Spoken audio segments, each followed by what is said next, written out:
ઉના અને ગીરગઢડા તાલુકા તથા ઉના શહેરના મુસ્લિમ સમાજના અગ્રણીઓ સાથે ધારાસભ્ય કાળુભાઈ રાઠોડે વિકાસ કામો અંગેની સમીક્ષા બેઠક યોજી હતી। આ બેઠક ઉનાના ઉમેશ ગામે મુસ્લિમ સમાજના અગ્રણી મુન્નાભાઈ ઉસ્માનભાઈ ઉનડજામના અધ્યક્ષસ્થાને બોલાવવામાં આવી હતી। આ બેઠકનો મુખ્ય ઉદ્દેશ આવનારા દિવસોમાં મુસ્લિમ વિસ્તારોમાં વિકાસના કામો કરવા અંગે જાહેર ચર્ચા કરવાનો હતો।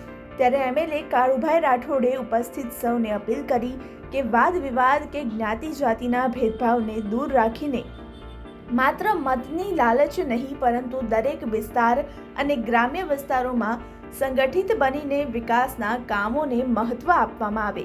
આ બેઠકમાં ઉના શહેર, ઉના તાલુકા અને ગીરગઢડા તાલુકાના દરેક ગામોના આગેવાનો મોટી સંખ્યામાં ઉપસ્થિત રહ્યા હતા।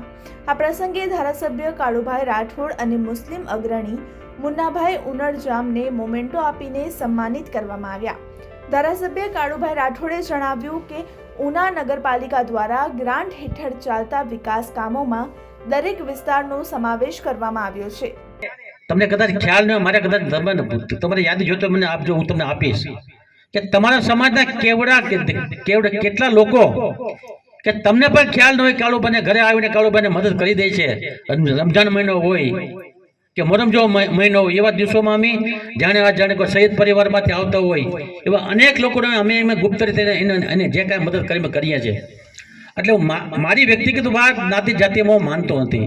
આપણે સૌ મનુષ્ય છે, એટલે બધા મનુષ્ય આપણે હોય ત્યારે, પણ જ્યારે આગેવાનો કહે ત્યારે આપણે બધા હું તો માનવું જોઈએ। ઘણી વખત ચૂંટણીઓ આવે,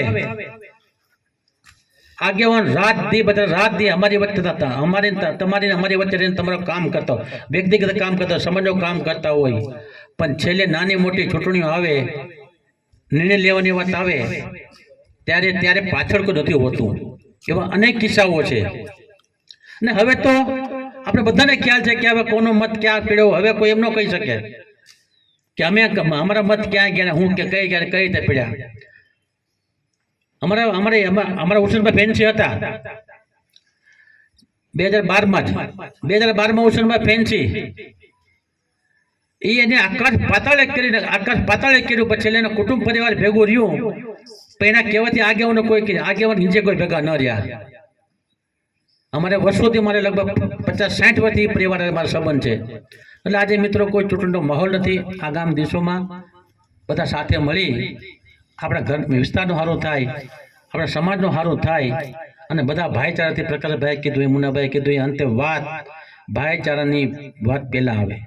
ચૂંટણીઓ આવે, ચૂંટણીઓ જાતી હોય એ તો આવવાની, 5 વર્ષ જતી ને વર્ષે પર આવવાની, જાતિઓને આવવાની જશે। પણ આપણા ગામમાં હું કાયમી કહું છું, હૃદયભાઈને ખબર છે કે દેશમાં જે થાય